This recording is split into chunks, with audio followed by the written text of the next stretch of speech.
Lil Masak Music Production. Ambara wa minazan andaluvi zira itanao iny Faleratra navela nefa niova wafalin Ka teneno aminazy hoe efa sambatra hoe konifony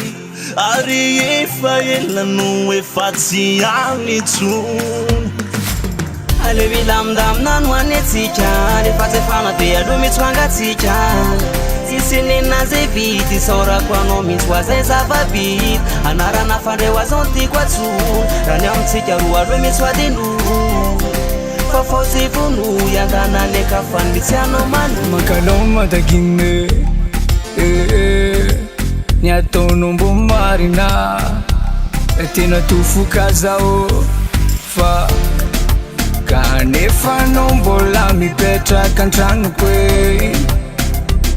Nefa masa miudine kadinizomanda Amitingo mfaza faluti lengano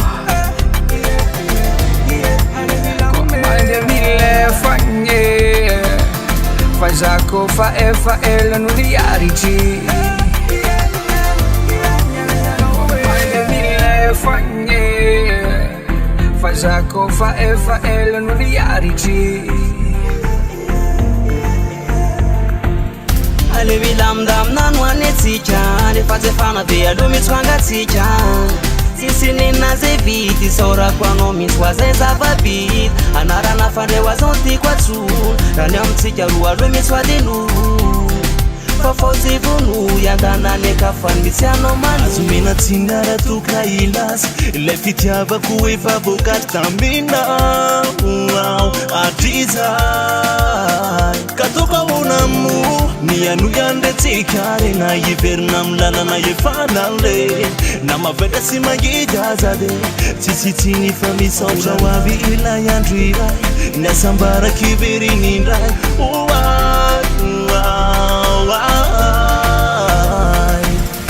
Alevi lamdamna nuanetsika Refa zefana be alo mitwangatsika Sisi nina zebiti Sora kwa no mitwa zezavabit Anarana fandre wazonti kwa tu Rani amtsika ruwa mitwa dinu Fafozi vunu Yangana neka fanbitiano manu Timanay Zakakurawe tisi nyazwata Babunani ya Yunara langa ya fanana Tewanila nawi Yeza kamiti nganati Eke na tuvi Fanade mafiaza ikipi Kachafa kanyamik chafe nonte yandi Ya accepta de moja wade non de tire Anuva jandis tanya pis pedape Ibiza nat privave Bayari fale Zango janti Itata nat nefpe Mezana yati Fika ifatadu be Timanda jati Warme tisainti Alevi lamdamna nuanetsika Refa zefana be alo mitwangatsika Sisi nina zebiti Sora kwa no mitwa zezavabit Anarana fandre wazonti kwa tu Rani amtsika ruwa mitwa dinu Fafozi vunu Yangana neka fanbitiano manu Lil Masak Music Production.